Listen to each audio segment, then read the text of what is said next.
The reveal stream for Renegades has just concluded, and it definitely looks like we may be back. Guardians taking on the role of a renegade, smuggling, bounty hunting, being the bad guy to do the right thing. Working with syndicates of various factions like Friendly Vex, the Elixir of Tharsis, to venture to Mars, Europa, and Venus locations to take down a new empire, the Barrent Imperium. Drifter seems to be in trouble. Guardians have new renegade abilities and activities to drop in, get loot, and increase your notoriety with these various factions. Next to this, massive quality of life changes for the game. All exotics and armor are now featured gear. You'll be able to enhance legendary weapons from whatever tier they're currently at all the way up to 5. More vault space. An exotic axe releasing today in Ashen Iron, and much more. Welcome Guardians, let's dive right in.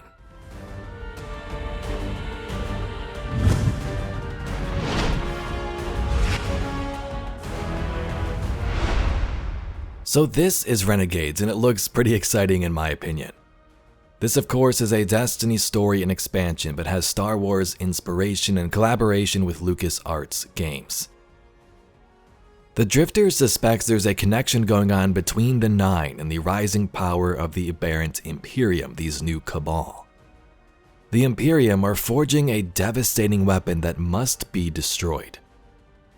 To stop them, Guardians must go renegade, I guess you can say, working with the criminal underworld, these syndicates, smugglers, and shadow factions. Guardians are going behind the Vanguard's back to work with the Praxic Order. This is where you'll acquire new epic weapons like blasters, and even the Praxic Blade, a lightsaber that can be customized to your heart's content. The theme here is to be the outlaw guardian. You'll smuggle, bounty hunt, and bend the rules. Our guardian is essentially doing the wrong things for the right reasons, working with these groups. Bungie says will gain notoriety. You complete campaign missions, but also jobs in the Lawless Frontier activity.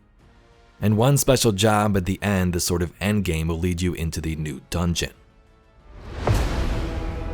We begin in the shadow of a prophecy that says our end is already written.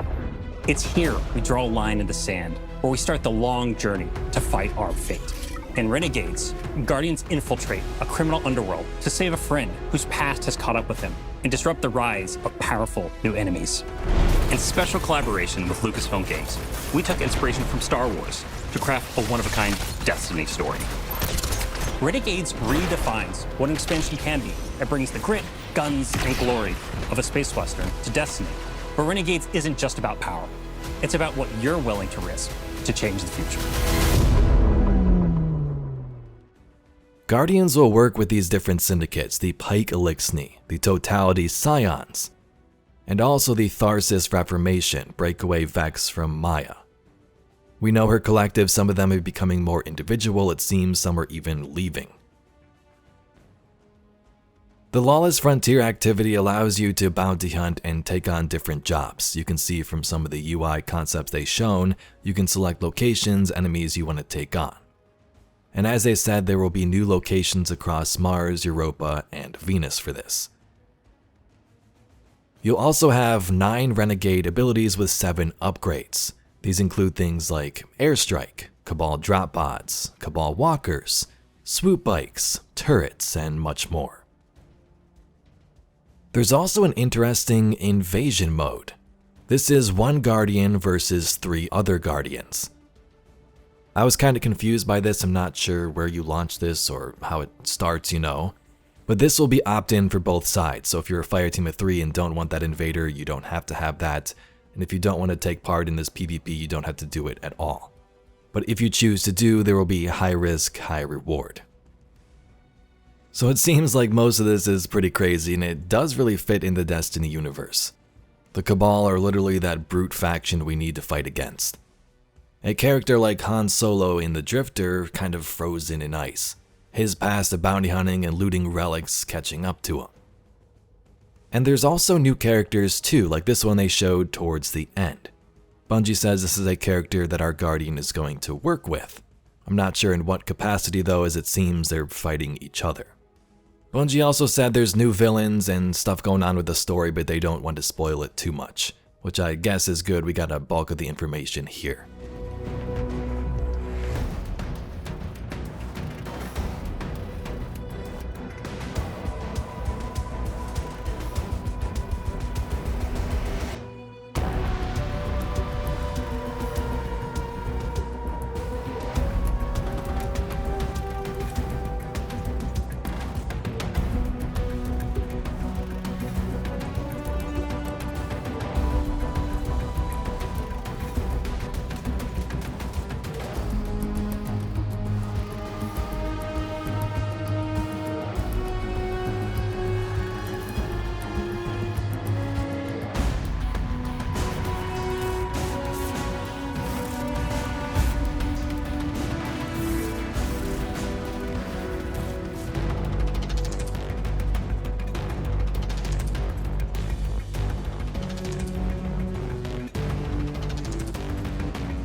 So that pretty much wraps up the summary for the Renegade story. Let's talk about quality of life changes moving forward into Ashen Iron and Renegades. They want Renegades to fit into seasonal power too, make it worthy to play after the campaign. Currently you play the Edge of Fate, you get some upgrades from it right after, but then it's like, why do I go back here? I just complete portal activities and can go play, say, Crucible if I want to level up. There's not really a reason to go back to Kepler, so they want to make some changes there.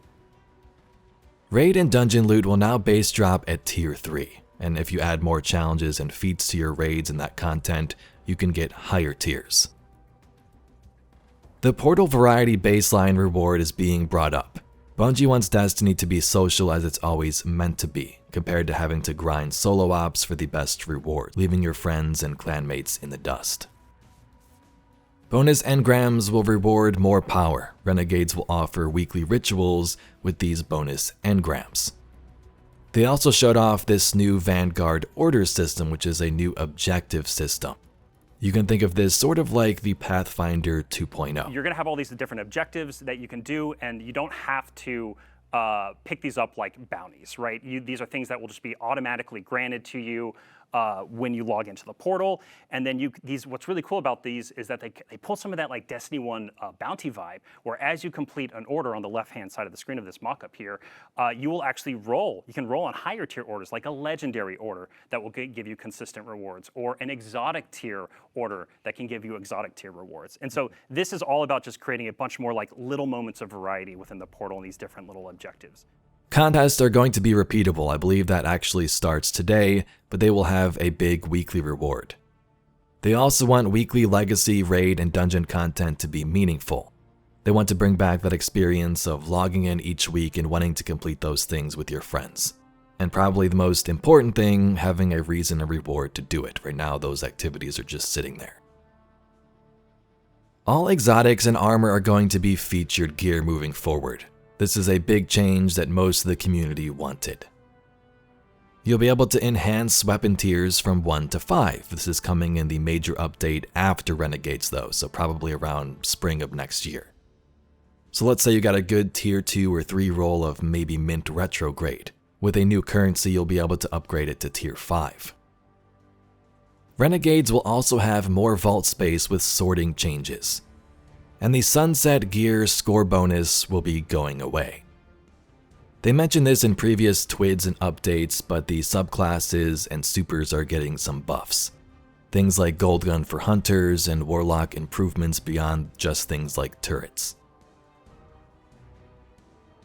Now let's briefly touch on Ashen Iron, the update available right now. Back on Kepler, the conductor extended herself a little too much, and her attempts failed. She outright killed a member of the 9 in 3, the one attached to Earth. She's depleted and beginning to lose control of her collective, her echo of command sort of fizzling out in some aspects. Her goal of making Vex more individual is kind of turning against her in some ways. Some of them are straight up leaving, like the ones we see hinted at in Renegades. Maya seeks Golden Age tech. So to start out, we started a new activity to protect the tower. This is a new mission and it won't launch you right into it like previous expansions and content. You'll be able to select it from a node.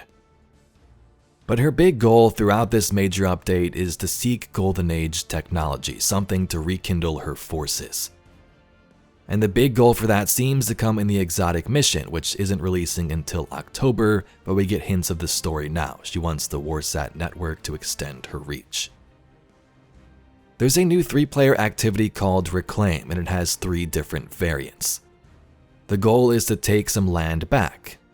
They compare it to activities like the Nether, where it has main objectives you can complete, and also side ones. You can choose where you want to go, what enemies to kill, and there's also lore collectibles scattered around. A new exotic pulse rifle a part of the reward pass. This is like mint retrograde, but shoots sticky bombs. And also that battle axe from the trailer, it is an exotic weapon called Wolf's Bane. This is going to be our pulse rifle. Yeah, so Noon Malpais is going to be our reward pass exotic for this release. Obviously with the Edge of Fate, we released a rocket frame pulse rifle, Mint Retrograde, that people have really taken to a liking for. And we kind of took a look at that and we're like, well, what's a cool way to one-up that and like +1 it for an exotic? So you may notice from the gameplay that this rocket pulse doesn't just shoot like the micro rockets, it shoots sticky bombs. And these will stick onto the environment, they'll stick onto enemies, and when you hold down your special reload button, they'll pop like little firecrackers. And it's really fun to just sort of like spray them out across like a group of guys, and then you like turn around, walk away from them, and click the button, and have them like pop all behind you, because cool Guardians don't look at explosions. So this may say a lot about me as a person, but you can also stick these to your teammates, right? I guess you'll have to see. I can confirm that's no relic. That's our new exotic weapon. Thank you. Yeah, and I think for Clayton and Jerome, since this exotic mission, the team is finishing up the touches and really building this experience. It'll be launching in October. So let's just give a quick preview, no spoilers or no deep spoilers, about what's the premise. Yeah, as I mentioned earlier, Maya wants to expand her reach, and the best way to do that is like the same way you would with the Wi-Fi in your house. You need expanders, you need routers, right, to boost that signal. And so she is going to be looking to get her hands on Warsat technology, which is why we'll be working with Saint 14 and Anna Bray throughout the season. Saint 14 is sort of our tactical expert, and then Anna, as with her association of Rasputin, having all the subject matter expertise on Warsats. There's also other changes to come throughout the rest of this season. 3 events planned, one of those including Festival of the Lost, which has a new armor set and a new 6-player activity. So anyway, Guardians, there you have a quick recap of today's stream. To me, Renegades looks pretty exciting, and with the quality of life changes Bungie has introduced, it seems like it'll be worth it to play and grind the game, especially if they bring back some of that incentive to play with your friends week after week.